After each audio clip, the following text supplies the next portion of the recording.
আসসালামু আলাইকুম রহমতুল্লাহি ওয়া বারাকাতু। সুপ্রিয় দর্শক, যে যেখানে দেখছেন, আমরা এখন আছি চরমোনাই ময়দানে যাওয়ার উদ্দেশ্যে।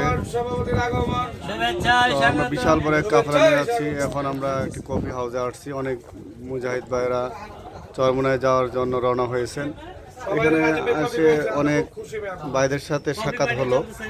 তো আমরা এক ভাইয়ের একটু মতামত নিব, আসলে কেন তারা চরমোনাই মাহফিলে যাচ্ছেন এবং কি উদ্দেশ্য, আসলে কেন।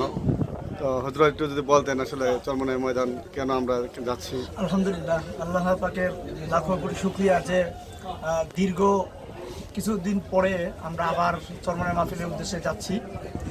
তো এই মাহফিলটা এমনই একটি রুহের খোরাক যোগায়। এখানে যদি কোনো ব্যক্তি না যায় তাহলে বুঝতে পারবে না এখানে গেলে যে আত্মার যে কি একটা প্রশান্তি পাওয়া যায়।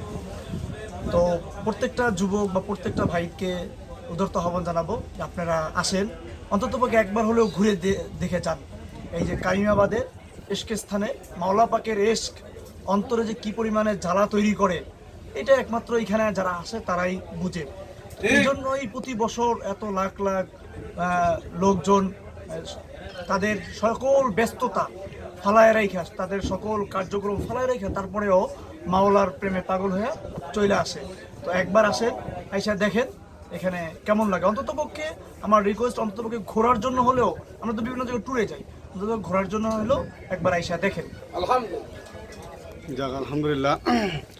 তো হযরতের কথা শুনে আসলে আপনারা বুঝতে পারছেন যে চরমোনাই ময়দান কেন।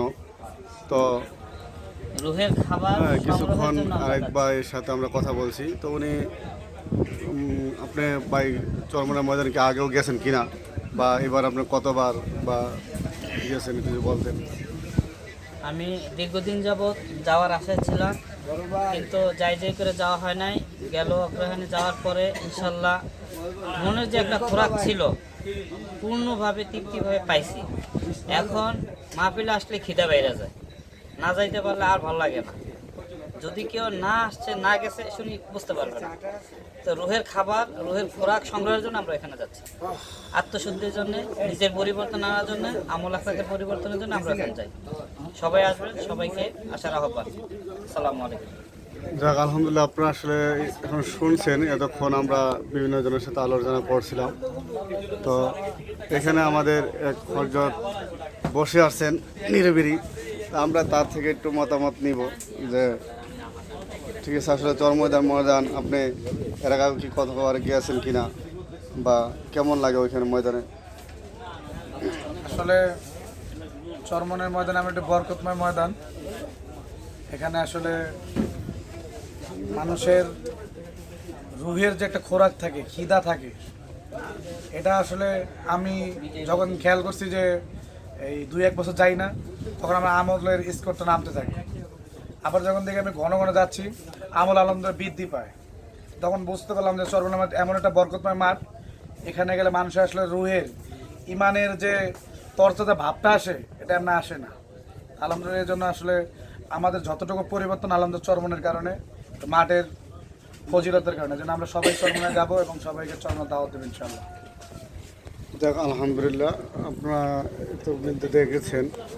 তো আসলে যদি রাত্রে ভিউটা দেখাই, আমরা অনেক বাইরে অনেক কষ্ট করে দেখেন শুয়ে ময়দানে যায়।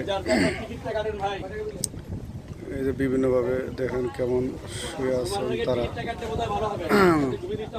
একমাত্র মাওলা পাকের রাজি খুশি করা হচ্ছে, মাওলার তালাশে তারা এই রাত্রেবেলা এইভাবেই শুয়ে লঞ্চের মাধ্যমে চরমোনাই ময়দানে যাওয়ার উদ্দেশ্যে তারা যাচ্ছেন। ভাই আপনাদের আশা করি ভিডিওটা ভালো লাগলে আপনারা লাইক দেবেন, কমেন্ট